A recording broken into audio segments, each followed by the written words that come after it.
And what I think what BU can do in this community as a school with no walls, and getting kids connected to learning opportunities that exist all over the place, and getting adults to feel like they have a stake in the future. But this is a big zip code, it's a big idea, it's a big experience, and it's one for the human spirit.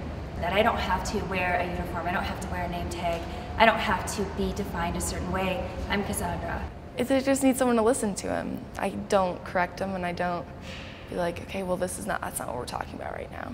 That doesn't relate to what we're doing right now.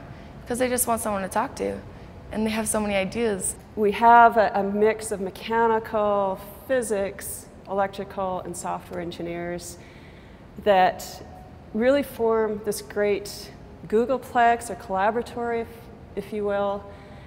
And it's so creative and so much fun. We can yell at each other, we can crank up the music, we have robots running all over the floor. I think what I really have always kind of hoped and wanted for that I want for my kid is the opportunity to explore and learn about things and become the best he can by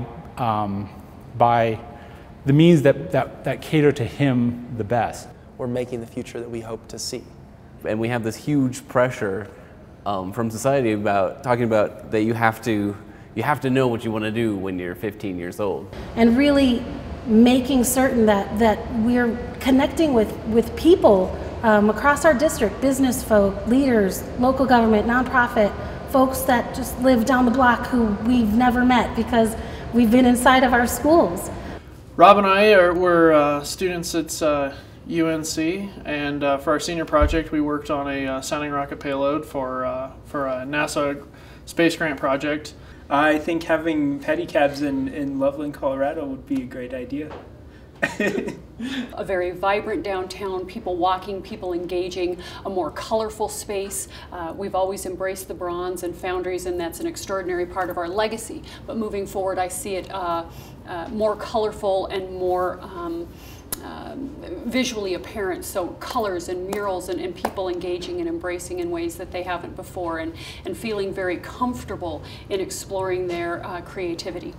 So some of the projects we've been working on and that I absolutely love, there's three. We have a small robotic arm, and we're making it truly intelligent such that the arm could basically discover its environment, figures out how to grab objects and what to do with those objects. Outside of Road and Arrows, I spend a lot of my time rock climbing. I actually coach climbing up in Fort Collins at a climbing gym there, as well as part-time as a route setter, what's called a route setter. So, I've had horses my whole life, and my current little herd are all rescue animals. I'm finding that I've made connections with my business contacts, and real estate contacts, and friendships in the neighborhood I live in, that it's amazing the connections that I do have, but now I'm realizing unless you connect the connections, it's really not utilizing the connections to their best use. So for many years I recorded my students' AP scores at Harvard, the incoming AP scores, which tend to be rather high, 3s and 4s and 5s. And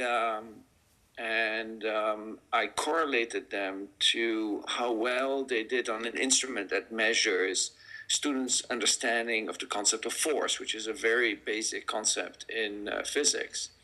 And what I found was that there is some correlation between AP scores and understanding, but it's actually very little. And there are some students who haven't had any physics at all who outscore students who have a 5 on the AP, clearly showing that the AP, whatever it does, is not really teaching students a basic understanding of some of the most basic concepts in physics. Well, I think one of the most important skills to learn in life is how to learn.